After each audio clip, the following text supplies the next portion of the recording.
I'm back after a 4-month break, and I want to get into why.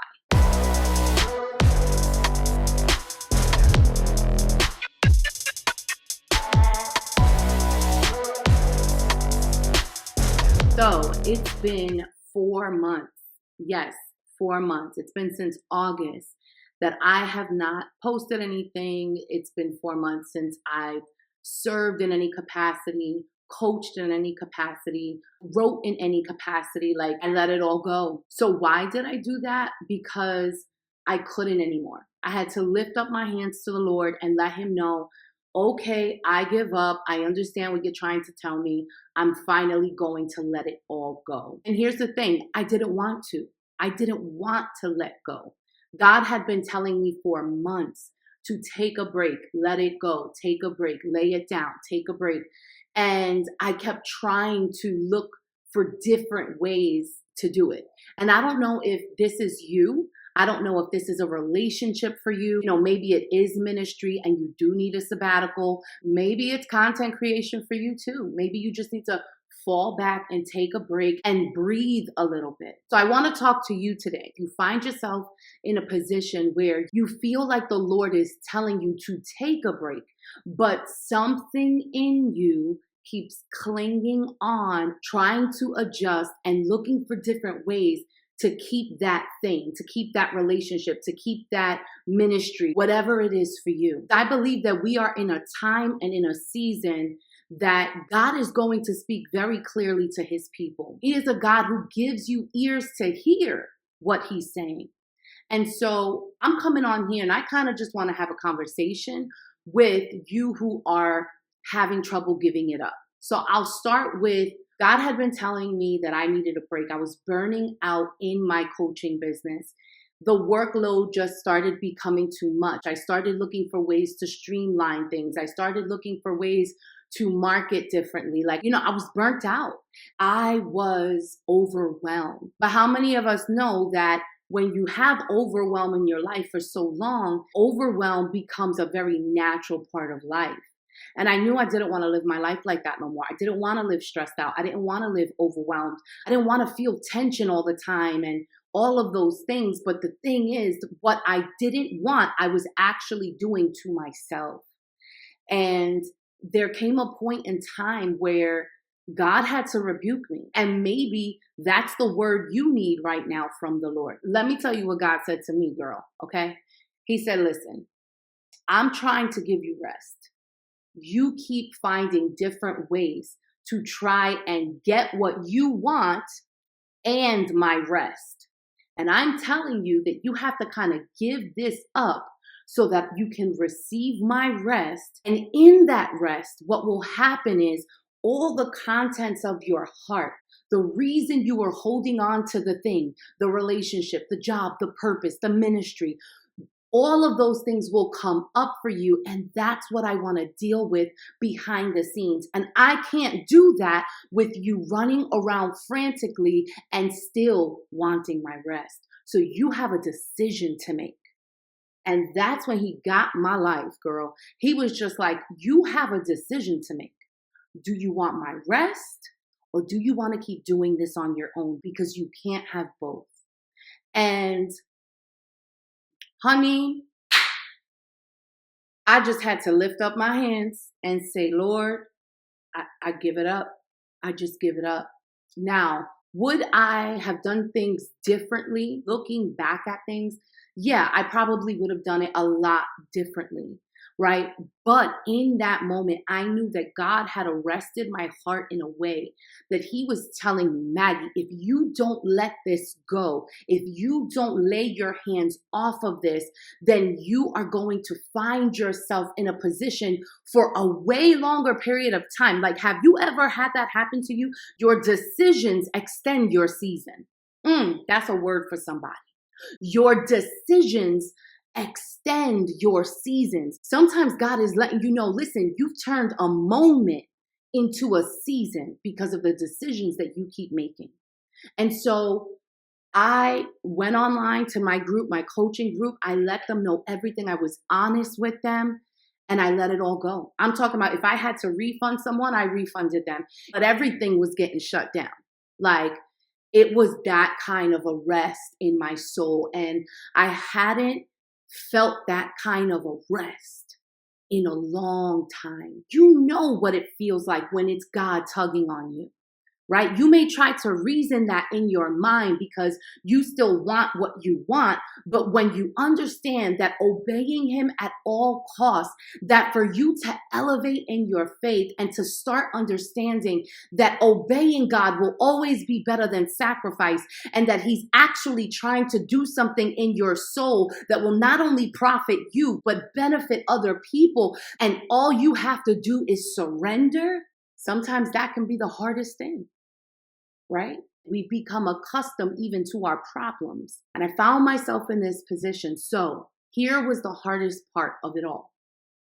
God had told me to lay it down, but he didn't let me know when I was to pick it back up.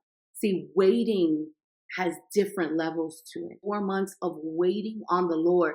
And I found myself in the beginning like, Lord, when am I going to get back on? Or when do I need to start doing this again? What is it that you need me to do? And he would just, again, show me my heart gracefully and lovingly and comforting the little girl in me. And so 4 months of pruning, I am still going through a healing process in areas of my life, but I feel like God has pruned me and is pruning me for the purpose of fruitfulness, for the purpose of healing, for the purpose of love and deep intimacy with him. And so that was the hardest part. I'm trying to make this short. I don't want to be too long, but these are the steps I kind of took when God said, lay your hands off of this thing, right?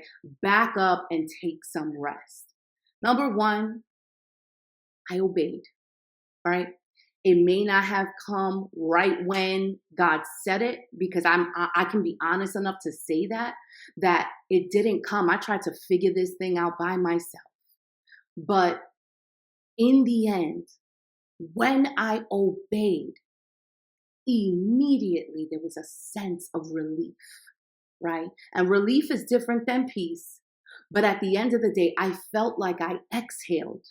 And I didn't even know that I would feel that way. It was after the decision that I made to obey God that the relief came. Because God will always give you a word, honey. But you experiencing that word and carrying the authority that it brings comes by way of your obedience to the word, right? So I obeyed. Number two, all hell broke loose. I know you might not want to hear that, but it's true. All hell broke loose in my soul. I mean, I was questioning my purpose. I was questioning my decisions. I was questioning my parenting. I was questioning God's call for our family. Like all of it. Girl, when I tell you all of it, all hell broke loose in my soul. I want to say I cried for like 2 months straight. It was just I felt like I was in such despair, and yet God was with me. So I want you to know that just because you obey God, it doesn't mean that everything is going to be butterflies. It actually means that the pruning process has begun. Because God needs to start cutting away at some things in your life that has not been fruitful. He needs to cut off some things in your life that you have held onto as idols and safety and love and peace, and have gone to those things for what only he can provide, right? So all hell breaks loose in your heart. But what is really happening is that there's an exchange that's happening. God is exchanging with you lies for truth. He's exchanging with you a lack of worthiness and giving you purpose and love and value and helping you see yourself again rightly in him. So number one, obedience. Number two, all hell is going to break loose, girl, because there's things that you're recognizing again, right? Number three, there's so much healing that happens when you really surrender and you open yourself up to the Lord. What happens is you stop trying and you start surrendering. See, a lot of us think if I just try harder, if I just pray harder, if I just read more, if I just serve more, we think that the blessing is in the more. And honestly, the blessing is in the surrender of God's will, where he gives you more. And you start pouring out from a place of abundance. You start pouring out from a place that only the kingdom can provide for you. So there's a lot of healing that actually happens, and your self-identity, right? Who you are in him starts getting reestablished. And so here we were, month 3 going into month 4, and I'm like, I haven't asked you in a long time, and I love what we have here, but I'm a coach. I love to disciple people. This is how you made me. And I just want to ask, is it time to pick it back up? God was giving me so much word. And have you ever felt like, oh my God, I just have to let someone know about this, about what the Lord has told me? And God says, not yet, not yet. And finally in month 4, I was at total peace. And what I mean by that is that I no longer was asking God, when do I come back online? I was no longer asking God, how many women can I serve? How many women? See, all of those things are great. But God wanted to get me to a place of total surrender and complete fulfillment in him, that if I never came back online again, it was okay with me, because I knew I had the king. As a Christian content creator, we often find a lot of our identity in the very content that we're pouring out, right? The content we pour out is the content that we're living. And so when God says, give it up, you almost feel like, wait a minute, are you going to stop talking to me? Right? What's happening here? So service and understanding what service is to others is not a bad thing. God actually wants you to serve. He said, go and make disciples. But that is not the whole of who you are as a content creator. It's not the whole of who you are as a daughter of Christ. And so he wants you to understand that surrender, total surrender, looks like peace and trust and joy again. I asked the Lord, when he told me to lay all this down, first thing I said to him, all I want, Lord, is for you to restore the joy of my salvation. And if you do that for me, Lord, I don't want or need for anything else.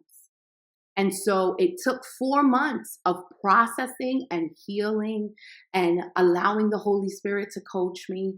And yeah, it was a hard season.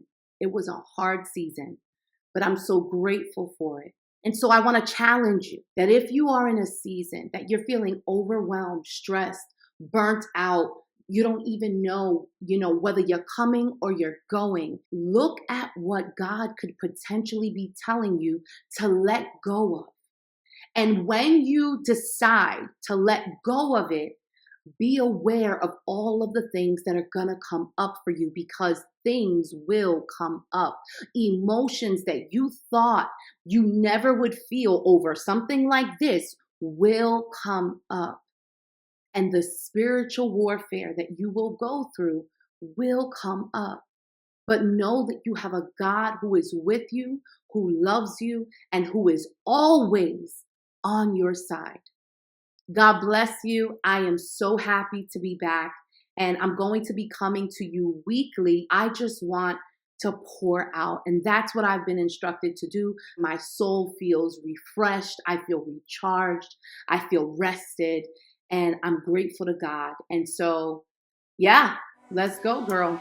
We're back at it. I'll talk to you soon. Bye. Hey, if you love today's video, I want you to go check out this one. Go ahead, check it out. I promise you'll like it.